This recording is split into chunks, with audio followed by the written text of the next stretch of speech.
Hola, soy el Bill Joshua y te doy la bienvenida a nuestro espacio favorito para hablar de las cosas que importan en la vida, pasando por los temas geek, los intensos y los anecdotarios llenos de recuerdos. Acércate más y te lo cuento al oído.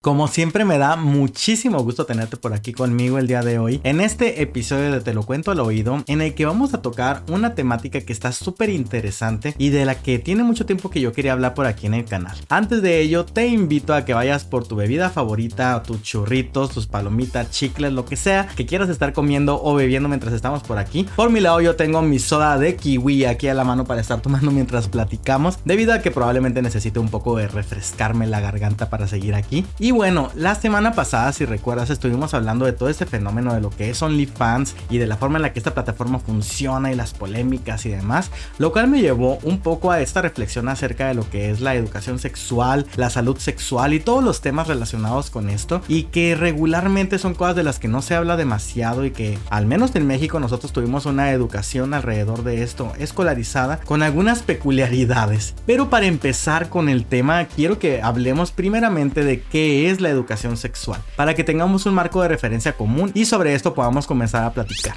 Y te leo el concepto: educación sexual, enseñanza, difusión y divulgación acerca de la sexualidad humana en todas las edades del desarrollo, el aparato reproductor femenino y masculino, la orientación sexual, las relaciones sexuales, la planificación familiar y el uso de anticonceptivos, el sexo seguro, la reproducción humana, los derechos sexuales y los derechos reproductivos, los estudios de género y otros aspectos de la sexualidad humana con el objetivo de fomentar la salud sexual. Aquí ya con este concepto hay muchas cosas que tenemos que hablar, sobre todo por el hecho de que, si te das cuenta, la educación sexual comprende muchos ámbitos diferentes de lo que es la salud y la vida del ser humano, con cuestiones relacionadas con situaciones sociales y otras que son más físicas y fisiológicas que tienes que conocer, los derechos reproductivos por ejemplo, y casi que te puedo asegurar que tú en la escuela, cuando llevaste clases de estas temáticas, no se habló casi de nada de todo lo que está nombrado aquí. Y otra cosa también que se me hace súper interesante que este concepto incluye, que es el hecho de que el objetivo de la educación sexual es fomentar la salud sexual. Pero también algo que llama la atención es que esto es un concepto que no es como tan familiar para mucha gente, así que vamos a leer el concepto también. Salud sexual es la integración de los aspectos somáticos, emocionales, intelectuales y sociales del bienestar sexual, de manera de lograr una experiencia enriquecedora y realzar la personalidad, la comunicación y el amor. El derecho a la información sexual y el derecho al placer resultan fundamentales. Si lo piensas, estamos hablando de una manera muy global y como muy integral acerca de lo que es la salud sexual, y que, como el concepto lo dice, implica tanto cuestiones fisiológicas, somáticas de lo que es el funcionamiento del cuerpo, como situaciones también emocionales e intelectuales del bienestar del individuo. Por eso te decía que ese es un tema que es bien interesante de tratar, porque regularmente al momento de que nosotros estamos hablando de educación sexual, casi estamos orientados únicamente a las cuestiones biológicas y a las cuestiones del funcionamiento de nuestro cuerpo, y no a todos los fenómenos que ocurren alrededor de lo que es la sexualidad humana. Porque si lo piensas, la sexualidad humana es una actividad social también, y que tiene muchas implicaciones culturales e intelectuales para las personas, de las que vamos a hablar un poquito más adelante. Algo también que es interesante es que a partir de los años 60 fue cuando se empezó a hablar de esto, cuando empezó a surgir la necesidad social de tener educación alrededor de estos temas, para que las personas desde pequeñas puedan tener los conocimientos suficientes para vivir una sexualidad más plena. Porque evidentemente hay muchos momentos de la vida en los que la sexualidad tiene mucha relevancia y que tienes que tener conocimientos de estos temas para poder vivir una vida más plena y más saludable en general. Y para continuar con nuestra plática, quiero contarte un poquito acerca de la experiencia que yo particularmente viví, yo como individuo. Y como contexto te puedo decir que yo soy mexicano, que yo nací en 1984, por lo que la educación sexual en mi caso fue más o menos a finales de los 80s e inicios de los 90s, y también continuando hasta finales de los 90s en la secundaria y la preparatoria. Todo esto te lo doy como marco de referencia porque obviamente esto tiene mucho que ver con mi experiencia totalmente personal y con los planes académicos vigentes en esa época en México, y como spoiler también te puedo decir que no han cambiado cambiado demasiado. Una cosa que quiero platicarte es cuando yo tuve una clase de educación sexual por primera vez que yo recuerdo en mi vida. Fue más o menos en cuarto de primaria. Yo tenía un profesor que era un muy buen profesor y que se preocupaba mucho por sus estudiantes. Y recuerdo también que al momento que nosotros nos daban clases de educación sexual, estaban muy orientadas a la biología, a conocer lo que es el aparato reproductor, tanto femenino como masculino, entender cómo funciona la menstruación y otros procesos biológicos y fisiológicos relacionados con esto, como el tener una erección y cuestiones similares en el caso de los niños. Y algo que recuerdo mucho es que al momento de que a nosotros nos platicaban de todas estas cosas, los profesores utilizaban términos que no eran los correctos y no se referían clara y directamente a las cosas de las que estaban hablando. De modo que en muchas ocasiones para mí como niño era un poco raro que yo estaba tratando de entender lo que me estaban queriendo explicar, pero al mismo tiempo los maestros no me decían exactamente qué es lo que me querían decir y me generaba muchas confusiones. Y en medio de que yo era un niño pues que estaba en cuarto de primaria y que me daba mucha vergüenza levantar la mano para preguntar cosas, mi educación en esos temas, al menos en ese nivel de la primaria, eran muy vagos y nunca me quedaron claras muchas cosas, pese a que supuestamente yo había llevado una clase de estos temas de manera directa. Y quisiera creer que se debe a la época, y ahorita vamos a platicar un poco de cómo es la educación sexual en México, particularmente en el momento actual. Pero otra cosa también que yo recuerdo mucho de cuando a mí me daban clases de estas temáticas en la primaria,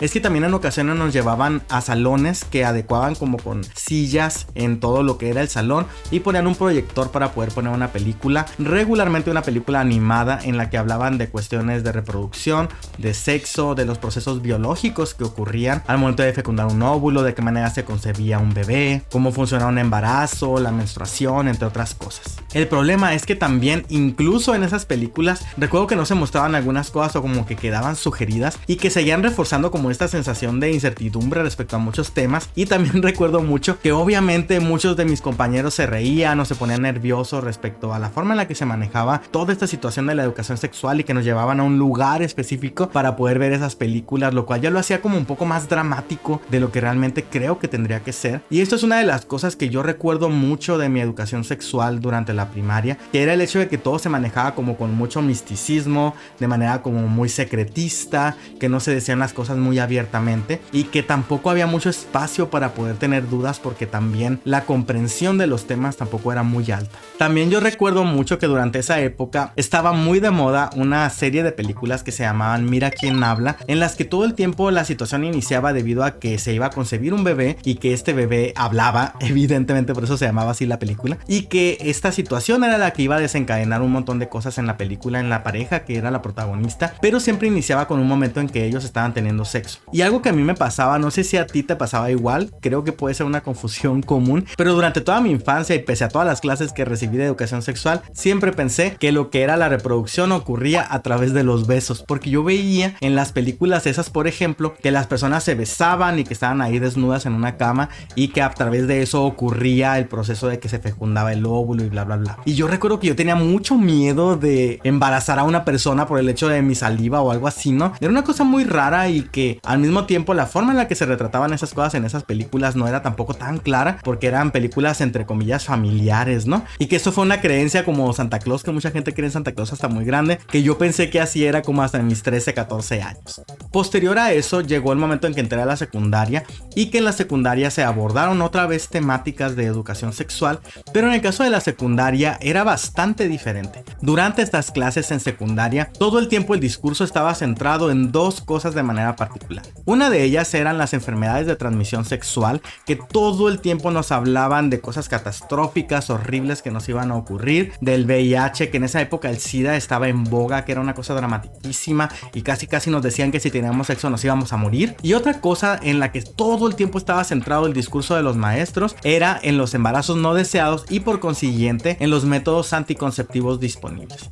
El discurso, si lo piensas, todo el tiempo durante el tiempo que estaba yo en la secundaria era de infundir miedo respecto a esto de la sexualidad humana y de que tenías que tener siempre como que mucho cuidado y como que mucho temor y mucho respeto de cualquier cosa que hicieras en ese sentido. En ningún momento se habló acerca de identidad de género, obviamente, porque en esa época para nada se hablaba de esos temas. Tampoco se mencionó en ningún el momento que la sexualidad es algo humano, algo integral de las personas y que es una fuente de placer en la vida y es parte de la vida, ¿no? Todo el tiempo se hablaba de todo como una cosa horrible, muy riesgosa y muy peligrosa. Y eso es lo que yo recuerdo mucho dentro de lo que fue la educación sexual que recibí en la secundaria, en la que sí había ya más apertura para poder hablar de las cosas, pero que todo el tiempo era una educación basada en el terror. Pero eso sí, lo que debo de admitir de la educación sexual de la secundaria es que las temáticas sí se trataban de manera más abierta, los maestros eran más claros y se esforzaban por responder las dudas de los estudiantes, pero hay una cosa que también viendo en retrospectiva me doy cuenta ahora, que es el hecho de que existe un plan de estudios que los maestros tienen que seguir, temáticas específicas que se tienen que abordar y de una manera en particular, y que regularmente nunca hubo cabida para dudas de cuestiones muy humanas como la homosexualidad, por ejemplo, como el hecho de que el sexo es algo placentero, como el hecho de que el sexo es una actividad humana y de que es una búsqueda que muchas personas tienen al momento de encontrar una pareja, y de muchas cosas relacionadas con toda la socialización del sexo y de la vida del ser humano alrededor del tema de la sexualidad, y que los maestros realmente no nos respondían nada de eso y solamente se tenían que abocar a lo que el plan de estudios decía, que básicamente se trataba de biología, fisiología y terror. Pese a las buenas intenciones de los maestros, que creo que eran personas que realmente querían ayudar, no tenían demasiada libertad de poder responder a cosas que de pronto los estudiantes preguntábamos, y al mismo tiempo las personas integrantes de los grupos de secundaria, tú sabes que son personas que no se toman en serio las cosas, que solo están jugando, y todo este fenómeno provoca que al momento de que esas clases se imparten para ti, pues terminan siendo bastante desperdiciadas y que mucha información que deberías de recibir pues al final no la recibes. Y en contraste con todo esto, estuve yo preguntando a mis amistades que tienen hijos que son más jóvenes, que ya pasaron por las clases de educación sexual en primaria, secundaria y preparatoria, y algo que me di cuenta de manera muy lastimosa y muy triste es que técnicamente no existe una evolución de la forma en la que se imparten las clases de educación sexual en ninguno de los niveles. Sigue siendo orientado a las cuestiones biológicas, fisiológicas y funcionales de la reproducción, las enfermedades de transmisión sexual y cuestiones de este tipo. Una cosa que sí me di cuenta que una de las mamás me platicó es el hecho de que sí se incluyen temáticas relacionadas con la violencia sexual y mecanismos que las personas pueden tener para comunicar y resolver este tipo de problemáticas, lo cual sí es súper importante y creo que es un eslabón que no debe de perderse en una clase de educación sexual más integral y en una educación para una persona que se encuentra en una edad vulnerable y que tiene que tener alguna manera de poder sacar ese tipo de inquietudes en caso de que se enfrente a una situación de este tipo. Sin embargo, considero que sigue habiendo muchísimas cosas alrededor del tema que siguen faltando y ahorita vamos a hablar un poquito más de ellas. Pero antes de eso quiero que hagamos un ejercicio. Voy a ponerte aquí algunas pantallas con algunos textos de cosas que encontré en internet y las vamos a leer a ver qué te parecen. Algunos datos de interés, ¿no? Para empezar, el primer punto nos dice aquí: ahora tenemos educación sexual integral, que incluye el tratamiento de la identidad, del género, de los derechos de reproducción y de la discriminación. Si te fijas, eso a mí me suena maravilloso, el poder encontrar una educación sexual en la que se maneje de manera integral, en la que se hable de la identidad, de lo que es el género y de los derechos que tú tienes como ser humano relacionado con la reproducción y con la discriminación por tu orientación sexual. Otra cosa que también nos dice por aquí es: los niños aprenden que son sexuales desde que nacen y que está bien que comiencen con la actividad sexual cuando ellos decidan que están listos. Algo que es innegable es que los seres humanos somos sexuales y que es una parte de nuestra naturaleza, y el hecho de tratar de reprimirlo o de negarlo pues creo que es algo bastante tóxico, y creo que abordarlo de esa manera hasta suena como algo bastante bueno, ¿no? Y ahorita vamos a ver un giro que va a tener toda esta información muy interesante. Otra cosa que nos dice aquí es: les enseñan que tienen derecho al placer, al control de la natalidad y al aborto. Aquí quiero subrayar algo bien interesante, que es el hecho que nos dice tienen derecho al placer, que es algo súper interesante y súper importante de la sexualidad, porque al final de cuentas, como para qué quieres hacerlo entonces, ¿no? Es como comer, tienes derecho a comer algo delicioso, ¿no? Entonces creo que es un punto que normalmente nunca se aborda y que no es como relevante para la educación de las personas. Y también al control de natalidad, que esto pues siempre se ha hecho, y al aborto. Aquí hay una cosa que tiene sesgo que ahorita vamos a platicar, porque se está hablando de muchos conceptos en la misma línea, ¿no? Otra cosa que nos dice por aquí es que ya no se usan los términos de esposa ni de esposo, sino que la unión de un hombre y una mujer es una de las muchas opciones. Yo lo leo como diversidad, hombres que prefieren tener una relación romántica con otro hombre, lo mismo con las mujeres, etcétera, etcétera, ¿no? Así que suena bastante bien. Y al final también nos dice: no habrá mucho de biología en la educación de la sexualidad, pero sí habrá mucha información sobre las diversidades de la expresión sexual, las ventajas y desventajas de los diferentes anticonceptivos, el aborto y el daño de los estereotipos de género. Todo esto suena súper bien para mí. Suena como algo muy bueno que todo eso se incluya en la educación sexual. Pero si te fijas, también hay como que muchas cosas ahí metidas, como eso del aborto en medio de cuando se está hablando de otra cosa, ¿no? Esto es porque si te fijas allí dice que esto fue obtenido de una publicación católica. Es una persona católica que nos está hablando acerca de la educación sexual integral, que es un movimiento social que existe actualmente, que ahorita vamos a hablar de eso. Y está hablando, según esta persona, como si esto fuera algo muy malo. Pero lo que quiero que hagamos es que ahora, aparte de haberlo leído ya de manera independiente,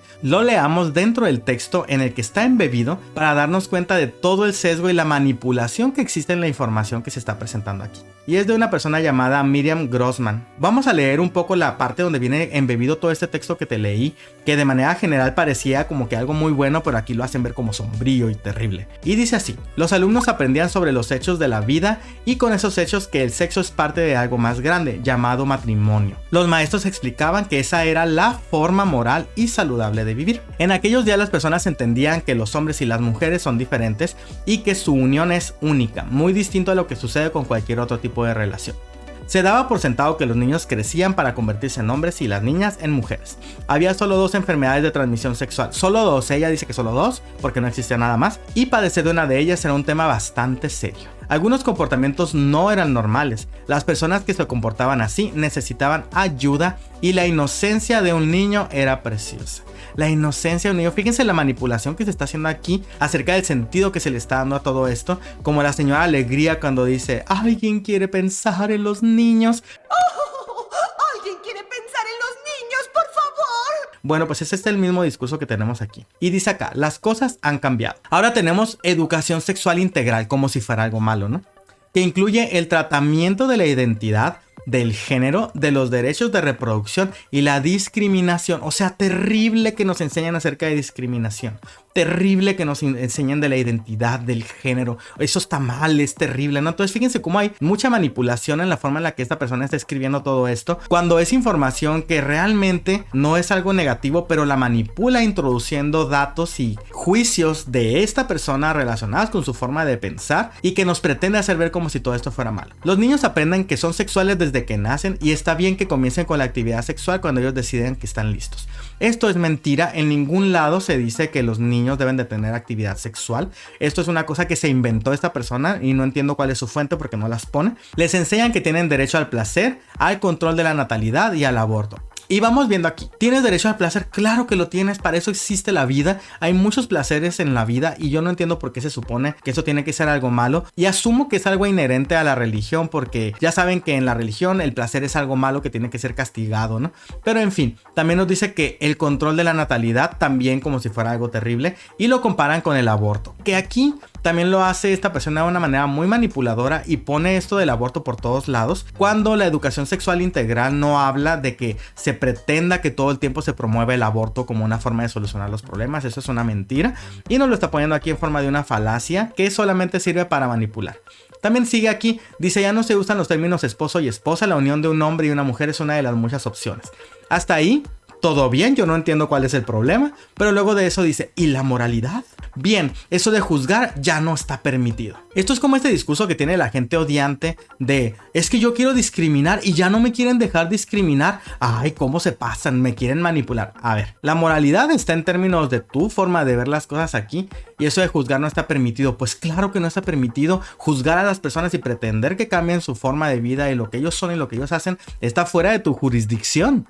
Entonces aquí también hay mucha manipulación y también dice acá: no habrá mucho de biología en la educación de la sexualidad, pero se habrá mucha información sobre la diversidad de la expresión sexual, lo cual yo no veo cuál es el problema, las ventajas y desventajas de los diferentes anticonceptivos, lo cual está muy bien y es parte de la educación básica de la sexualidad desde los años 80, 60, 70 por allá. Los abortos, otra vez nos pone aquí los abortos como si fuera algo que en las escuelas se está promoviendo, que no es cierto, y el daño de los estereotipos de género. A ver, los estereotipos de género están dañando. Realmente estamos obligando a que a través de la educación sexual las personas heterosexuales y el rol de género de una persona heterosexual y todos los estereotipos que hay alrededor de eso se desaparezcan. No es cierto, no es así para nada, pero bueno, ya no voy a seguir leyendo nada de esto porque la verdad creo que ya quedó claro el punto aquí, que es el hecho tan simple de que hay mucha gente que trata de manipular la información y que trata de hacer ver cosas que son buenas como si fueran algo malo, y esto depende del tono, depende de la forma en la que la presentes. Si te fijas, lo que hace este tipo de personas es utilizar fragmentos o como cosas que sí son reales mezcladas con otras que no lo son,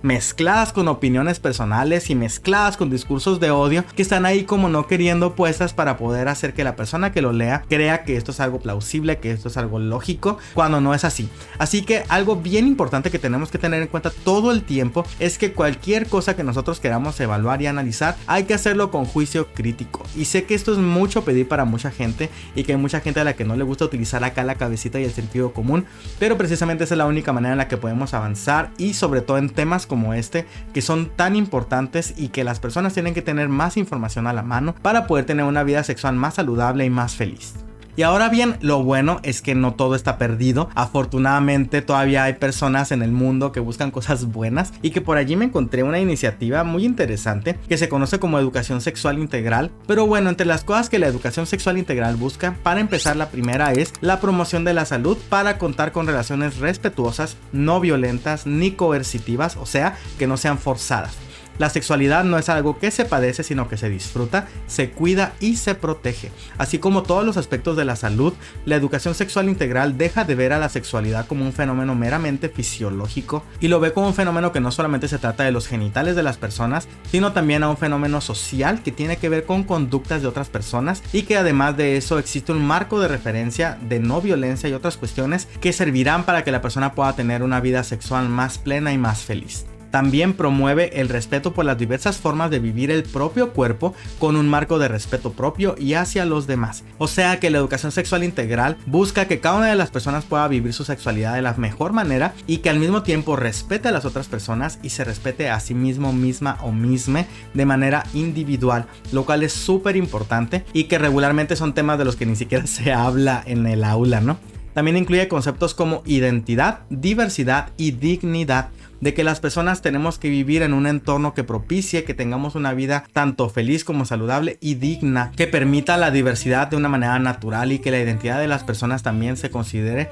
de manera singular y particular en cada sujeto de manera específica, así como tomar en cuenta el contexto histórico y social de las personas. ¿Por qué? Porque en una sociedad como la mexicana, por ejemplo, la forma en la que la sexualidad se vive y la forma en la que se reglamenta esta conducta es distinta que tal vez en Japón o en China, y la educación sexual integral busca también considerar esos aspectos para poder facilitar este conocimiento a cada una de las personas. Algo que quiero también decir para complementar es que también la educación sexual integral nos habla acerca de la capacidad de desarrollarnos mejor, de poder decidir que sí o que no frente a determinadas situaciones, los modos en que construimos con otras personas las relaciones afectivas, nuestras fantasías, nuestros deseos y todo aquello que tenga que ver con la sexualidad de las personas. Es algo que me parece maravilloso y que debería de tratarse de esa manera según mi punto de vista en lo que son las instituciones educativas, pero para llegar a ese punto nos hace falta un buen rato. Y siguiendo con el tema de lo que es la educación sexual en las aulas y las corrientes filosóficas respecto a esto, existen 4 corrientes que están bien diferenciadas acerca de la forma en la que se maneja la educación sexual en diferentes lugares del mundo y por diferentes culturas. Y está bien interesante y quiero que las revisemos de una por una para que me puedas decir tú cuál de esas corrientes fueron las que viviste en tu caso particular. Para empezar, tenemos una concepción de la sexualidad que se conoce como concepción moralista. Esta es la visión moralista y se relaciona con la visión católica que normativiza la sexualidad a partir de los pares santidad-pecado o santidad-perversión, y la induce a los fines de la reproducción de la especie humana únicamente, porque si lo recuerdas, para la iglesia y para la religión, la sexualidad únicamente existe con el fin de la reproducción, y fuera de ese contexto todo aquello que se haga es malo, ¿no? Y promueve valores como la heterosexualidad ante cualquier cosa, la trascendencia del sexo y de la vida, y la religiosidad. ¿Por qué? Porque estos son principios que hacen juego correctamente con la filosofía de la religión, y que bajo estos pilares es que se fundamenta todo lo que ellos hacen y la forma en la que esperan que sus feligreses vivan su sexualidad. Esta es una de las posturas que la verdad es que yo sí la viví pues en el caso de la religión, de la iglesia, pero yo me alejé de la iglesia hace mucho tiempo luego de ver muchas cosas que no me gustaban como esto y ya no me afectan, ¿no? Otra corriente es la corriente biologicista, en la que todo tiene que ver con lo físico, con la anatomía, con la genitalia, ¿no? Y en este caso la sexualidad es considerada como una etapa, entre comillas lo pongo aquí, que se inicia con los cambios psicofísicos en la pubertad y que finaliza en la vida adulta. Esta visión evolutiva no considera a los niños ni a los adultos mayores como seres sexuados. Antes y después de este periodo de tiempo que la biología establece como el tiempo reproductivo para los seres humanos, no se toca, no se habla de eso, no se considera como personas que tienen que tener actividad sexual, la tengan o no. En este caso, en esta postura, pues eso no existe y tiene que ver únicamente con el ejercicio de la genitalidad y con el plano de lo biológico. Este es un tipo de educación sexual muy típico y que las escuelas, al menos en México, es la forma en la que abordan la mayoría de los temas y que me pasó a mí cuando era niño, que nos hablaban de los sistemas que tienen que ver con esta parte de la reproducción humana, la forma en la que ocurren las cosas en tu cuerpo, pero nada más, ¿no? Aislando lo que es la sexualidad a meramente cuestiones relacionadas con tu cuerpo, como lo fuera que nos enseñan acerca del sistema linfático o el sistema circulatorio o cualquier otro, ¿no? Otra corriente que también se utiliza mucho en las escuelas es la corriente patologista, que concibe la sexualidad como algo negativo y la reduce a sus consecuencias nocivas como el contagio de ETS, embarazo adolescente o VIH. La educación sexual corresponde a especialistas clínicos, o sea, en esta vertiente lo que se hace es que se lleva a enfermeras, a médicos a que te expliquen todas las cosas que pueden ocurrir, todas las enfermedades que puedes tener, todo lo malo que puede haber, y se enfoca en métodos de prevención y protección, no en los cuerpos o su vínculo con otros. O sea, no tiene nada que ver la socialización de la actividad sexual, no tiene nada que ver el amor, el romance, todas las cosas que hay alrededor de esto, el placer, etcétera, sino únicamente las cosas patológicas que pueden ocurrir y la forma de prevenirlas o tratarlas. Por lo que la educación en México, por lo menos y hasta la fecha, está basada básicamente en estas dos corrientes, la biológica y la patológica, ¿no? De que nos hablan de cuáles son los sistemas que intervienen en la sexualidad y también cuáles son las formas y mecanismos que tenemos para prevenir las enfermedades y todas las cosas terribles que nos pueden pasar al practicar el sexo. Y finalmente tenemos otra postura que se conoce como paradigma de derechos e integridad, en la que se sostiene una concepción positiva de la sexualidad y de las relaciones erótico-afectivas, y tiene en cuenta la importancia de la sexualidad en la formación de la identidad y la separa de los procesos reproductivos, y no reduce la sexualidad a la genitalidad. Esto es algo súper interesante que vamos a desglosar un poquito. Para empezar, este paradigma nos habla de cómo el sexo es algo positivo, que no se trata de una fuente de enfermedades y de traumas y embarazos y abortos, sino que nos habla de que el sexo es una fuente de cuestiones positivas también para la vida, y las relaciones erótico-afectivas, es decir, el amor, el poder erotizar a una persona que te gusta, a una persona a la que quieres, también es algo bueno. También que tiene en cuenta que la sexualidad es algo importante, es parte de la identidad de las personas y que las personas tienen una identidad, y eso es algo también bien importante, y que también la sexualidad es algo distinto de lo que son los procesos reproductivos.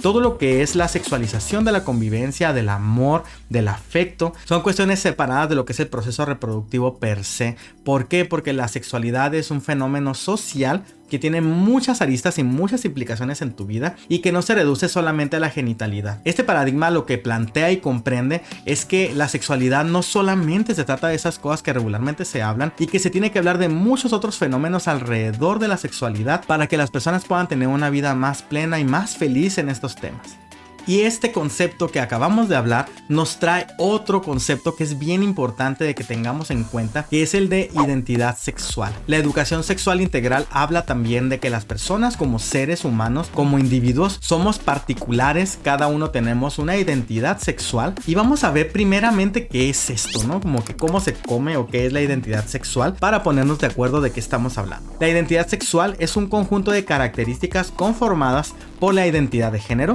la orientación sexual y el rol de género. O sea que esta postura comprende que existen estas partes que integran tu identidad como ser sexual, y vamos a hablar de cada una de ellas porque son bien importantes. La primera es la identidad de género, que esta es la percepción subjetiva que un individuo tiene sobre sí mismo en cuanto a su propio género, que podría o no coincidir con sus características sexuales. Este puede considerarse como el sexo psicológico o psíquico. Y aquí hay una cosa que muchas veces las personas utilizan o quieren utilizar como un arma para poder decir que la identidad de género es un concepto incorrecto y bla bla bla, que es el hecho de que, como lo dice ahí, se trata de una percepción subjetiva. Pero te voy a hacer una pregunta. Si yo te pregunto a ti, ¿eres feliz? Y tú me dices, sí soy feliz, Joshua. ¿Realmente de qué manera se supone que yo tendría que validar si tú eres feliz o no lo eres? Esa es una percepción que es subjetiva de tu propia vida y tu propia conciencia y de tu propia felicidad. Y si tú me dices que tú eres feliz, la única persona que puede saberlo, ¿sabes quién es? Pues tú mismo o misma o misme, ¿no? Yo no puedo saber estar en tu cabeza y entender si realmente la felicidad para ti es un concepto u otro, si sí estás feliz o no. Son muchas cuestiones que dependen completamente de la autopercepción y que no podemos obligar a que tenga que ser evaluada por factores de los demás o de los criterios de otros, porque solo tú sabes de manera subjetiva si tú eres feliz o no. Y por eso es que también una persona en relación a su identidad de género es la única que sabe si se siente de una manera o de otra en relación a su identidad. No hay otra persona que lo pueda saber porque no estás viviendo en la cabeza de esa persona. Y también, si lo piensas, es muy injusto y muy egoísta el tratar de hacer que todas las personas vivan y piensen como tú les estás diciendo que vivan. Y esto nos lleva a que una persona transexual, por ejemplo, sea la única que sabe realmente qué es lo que pasa con su cuerpo, con su mente y con su vida. Y es la única persona que puede decidir al respecto de esto. Y que lamentablemente, por más que te moleste que alguien sea gay o que alguien sea trans o lo que sea, nadie puede cambiar esa percepción. Nadie va a poder modificar eso más que la persona misma. Y que en realidad, si lo hacen, generalmente es porque se obliga, ¿no?, a tener que cambiar, porque eso es algo que es intrínseco de la persona. Pero bueno, vamos al siguiente concepto, que es el concepto de orientación sexual, que es algo distinto también. La orientación sexual es la atracción afectiva, romántica, sexual, erótica y psicológica que la persona siente de modo sostenido en el tiempo. ¿Qué quiere decir este concepto? Que la orientación sexual es aquella que nos dice si erotizamos a hombres, a mujeres, de qué manera, si nos gusta o no nos gusta, y que podemos enamorarnos de esa persona tanto erótica como psicológica y románticamente. O sea, la orientación sexual es algo que define en gran medida cómo va a ser la actividad de la persona en relación a las demás, y aquí nos encontramos a la heterosexualidad, la bisexualidad, la homosexualidad, entre muchas otras cosas de las que vamos a hablar de hecho la próxima semana. El otro concepto que tenemos por aquí era el de rol de género. El rol de género es el comportamiento que se percibe en la sociedad como adecuado para cada sexo, en comparación con lo que se concibe como masculino o femenino. El rol de género es aquello que la sociedad establece con sus reglas, y entendemos, y tal vez tú debes de saberlo también, que una persona masculina, tal vez aquí en México, en Estados Unidos o en Japón, es distinta a la forma en la que se conduce y lo que se espera de esta persona. El rol de género no es más que un constructo social de cómo se supone que estereotípicamente una persona masculina o femenina va a conducirse en esa sociedad. ¿Son reglas escritas en piedra? Pues no, cada persona es individual. Sin embargo, cada quien es libre de adoptar el rol de género que quiera. Si quieres ser más pasivo, más activo en su relación, más femenino, más masculino, o lo que se concibe en tu sociedad como estas cosas. Y es una decisión propia que, por más que los demás estén opinando, tú eres la última persona que va a decidir qué es lo que va a hacer. Lo bonito de todo esto es que esta postura de la sexualidad de manera integral también considera estas cuestiones como la identidad de género, ¿no? La identidad sexual, que está formada por muchos factores y que cada persona es única en la forma en la que ve todo este fenómeno en su propia vida, y que busca eliminar prejuicios que son innecesarios, que solamente segregan y que solamente provocan conflictos entre las personas. Y algo también que me trae toda esta plática y que se me hace interesante de retomar aquí es que la razón por la que mucha gente rechaza este tipo de ideologías es por ideologías que ellos tienen. La educación sexual integral utiliza una ideología que busca la igualdad, eliminar la discriminación, eliminar los prejuicios, fomentar el amor,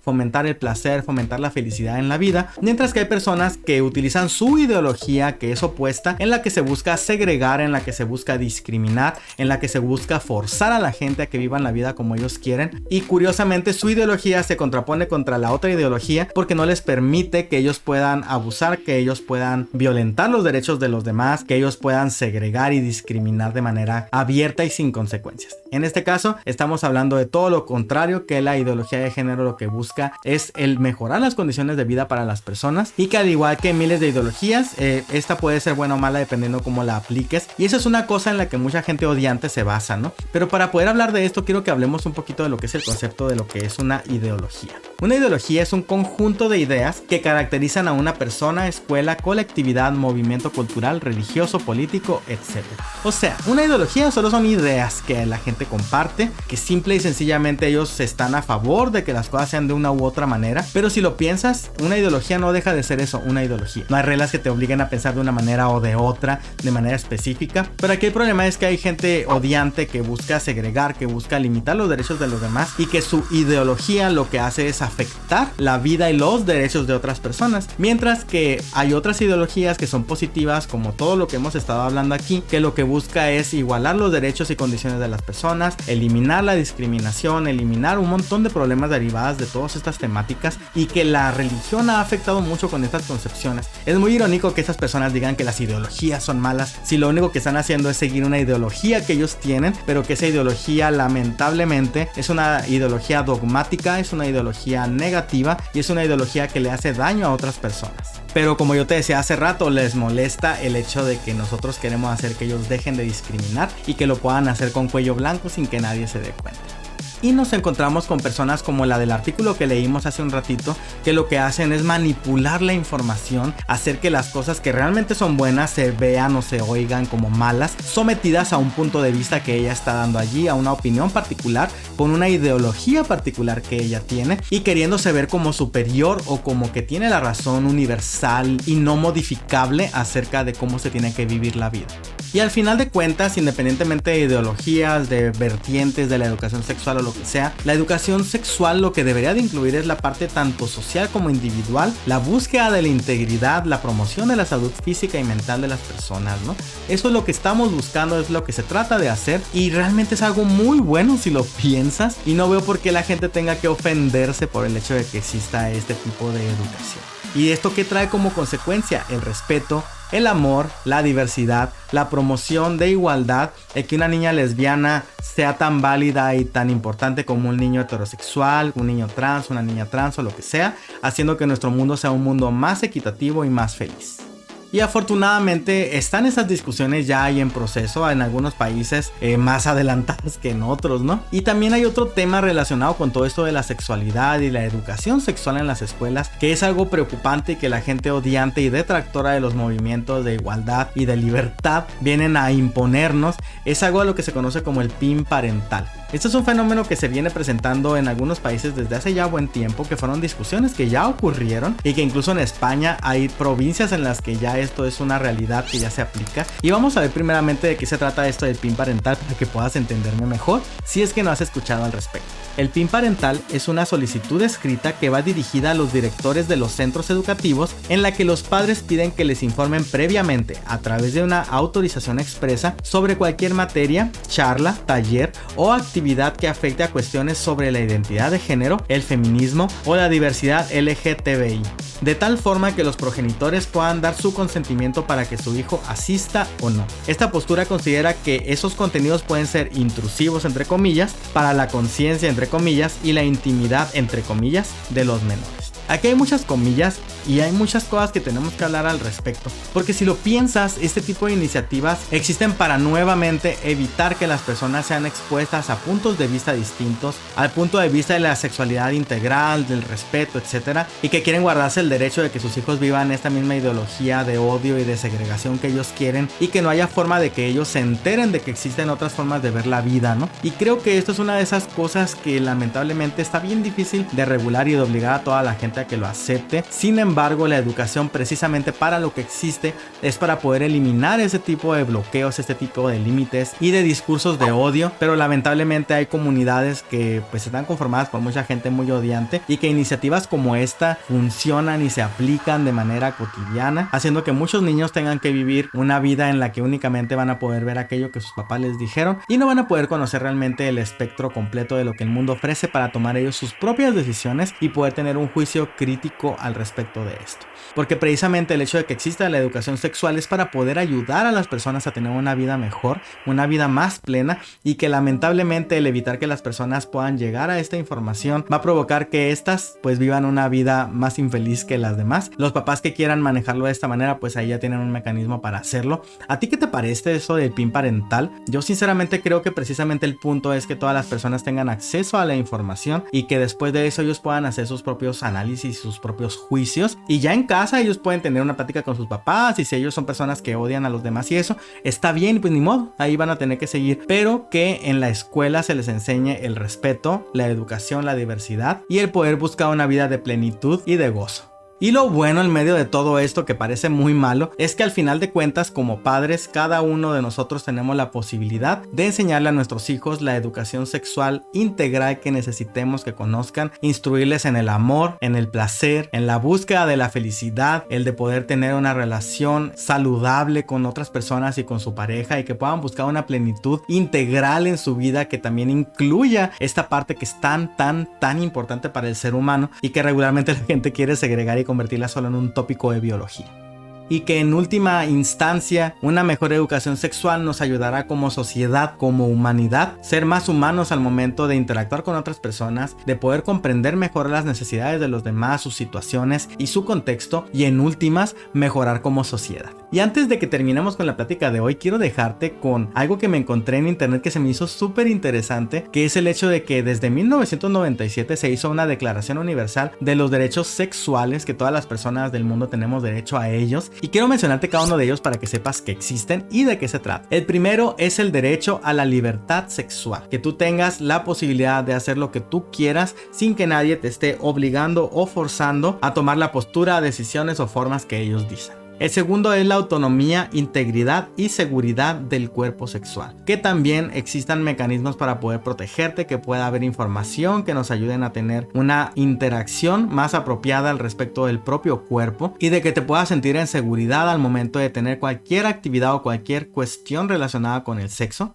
El otro es el derecho a la privacidad sexual, o sea, que no te filtren tus fotos allá en internet o el video que hiciste en una situación íntima con otra persona. Cuestiones de ese tipo, porque la sexualidad al final de cuentas es algo personal, es algo individual, es algo único para cada persona, y cada quien tiene sus propios criterios de qué tanto quiere manejar en lo privado y qué tanto en lo público, y eso también es un derecho. El otro es el derecho a la igualdad sexual, es decir, que hombres y mujeres todos por igual van a poder tener los mismos derechos, van a poder tener igualdad en todos los términos al momento de interactuar. El derecho al placer sexual, este es bien importante porque marca el reconocimiento de que el sexo también es una actividad que genera placer, y que durante la vida va a ser una actividad que se busca precisamente con este fin, y de que tenemos derecho a disfrutar de esa sexualidad, y que no debería convertirse en un tema tóxico y negativo para las personas, y mucho menos ser tratado como lo tratan las escuelas, como si fuera la fuente de todo lo malo. También el número 6 es el derecho a la expresión sexual emocional, y este es uno que las personas LGBT siempre nos quitan, que es el hecho de yo poder ir con mi pareja y poderla abrazar en la calle, acariciar a la persona que quieres, así como lo hace la gente heterosexual. Pues también que las personas en general tengan la posibilidad de expresar su afecto, de expresar su sexualidad de manera emocional en cualquier entorno. El séptimo, el derecho a la libre asociación sexual, es decir, que no me obliguen a que yo me tengo que ir con cierta persona, o que me obliguen por la cultura que yo tengo que casarme con tal o cual persona. Que la asociación sexual sea una decisión propia, y que únicamente yo tenga el derecho de tomar ese tipo de decisiones. Otro derecho es que las decisiones reproductivas tienen que ser libres y responsables, o sea, que yo tengo que poder decidir si voy a querer tener hijos, si no voy a tener hijos, y bajo qué contexto y criterios tienen que ocurrir esto, y que eso no es la decisión de alguien más.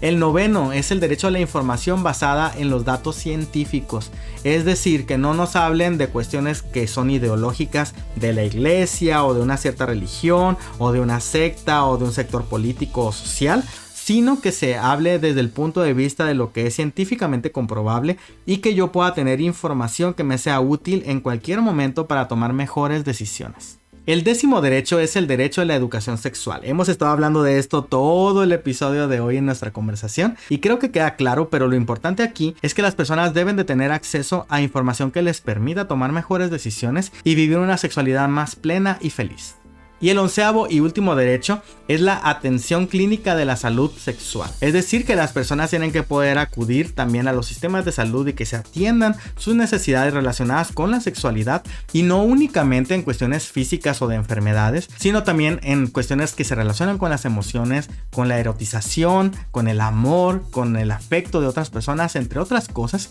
que ya le compete a diferentes especialistas, pero que también eso es un derecho que las personas tenemos. ¿Y a ti qué te parece todo este tema de la educación sexual? Creo que son temas bastante interesantes y que normalmente la gente no se pone a platicar mucho de esto. Regularmente son como anécdotas de cuando eras niño, niña o niñe y de cosas que te pasaron. Hay algunos que me han contado historias como más favorables y otras más negativas. Aunque en México particularmente, no sé en otros países, sigue habiendo muchísimas cosas que no se abordan en una clase de educación sexual. Y que, como lo hablábamos ahorita, hay muchas aristas, muchas caras de este fenómeno de la sexualidad que también son importantes, que también forman parte de la vida, y que si tuviéramos acceso a esa información más tempranamente podríamos formar relaciones afectivas, eróticas y amorosas mucho más saludables más rápido. Y como cada semana, la tarea que te voy a dejar es que recuerdes un poquito ahí en tu memoria cómo fueron esas clases de educación sexual que tú tuviste durante tu infancia o en la preparatoria, la secundaria, y si te sirvieron o no, si entendiste o estuviste como yo, que yo no entendía nada hasta después de como 1000 años. Y también si estas fueron útiles para tu vida personal en tu día a día. Déjamelo por ahí en los comentarios y veamos si tenemos historias similares o son diferentes. Tal vez en tu país o tal vez en tu caso particular pudiste tener acceso a una educación sexual mucho mejor que la que yo tuve y pudiste ser más feliz más rápido, o lo contrario, no sé. Tú déjame ahí tus comentarios y podemos platicar un poquito al respecto. Y también otra cosa que me ocurre con este tema de la educación sexual es que ahorita estábamos hablando de identidad de género, estábamos hablando de identidad sexual, de roles y otras cosas, y creo que es bien importante que para la próxima semana hablemos acerca de lo que es la comunidad LGBT y que conozcamos de qué se tratan todas estas letras, por qué existen ahí, cuál es la historia, y que nos demos cuenta de que esas personas que viven en la comunidad LGBT no nomás están allí porque sí, que existen razones y diferenciadores importantes. Pero en fin, vamos a platicar de todo esto que también tiene que ver con la sexualidad, pero un poquito más orientado a lo que es la identidad de las personas. Así que la próxima semana vamos a hablar acerca de todo lo que es este espectro LGBT, de qué se trata cada una de todas esas letras, y evidentemente también porque son cosas que socialmente es necesario que sigan visibilizándose. Así que ahora sí, con esto te dejo. Me gustó mucho la plática que tuvimos hoy. Estuve investigando mucho para poder hacer este episodio, porque hay cuestiones de la sexualidad que están interesantes y que normalmente no se habla mucho de ellas. Y me voy, pero te recuerdo la frase que siempre decimos aquí en este canal, en este podcast y en todo lo que hago por acá, que dice que en la vida hay una sola cosa que es la más importante de todas. ¿Sabes cuál es? Ser feliz. Así que como siempre te dejo esto y nos vemos la próxima semana para seguir platicando acerca de todas las temáticas LGBT. Bye. No olvides darle like, compartir y seguirme en todas mis redes sociales. Mi podcast, Te lo cuento al oído, está disponible en Spotify, Apple Podcast y SoundCloud.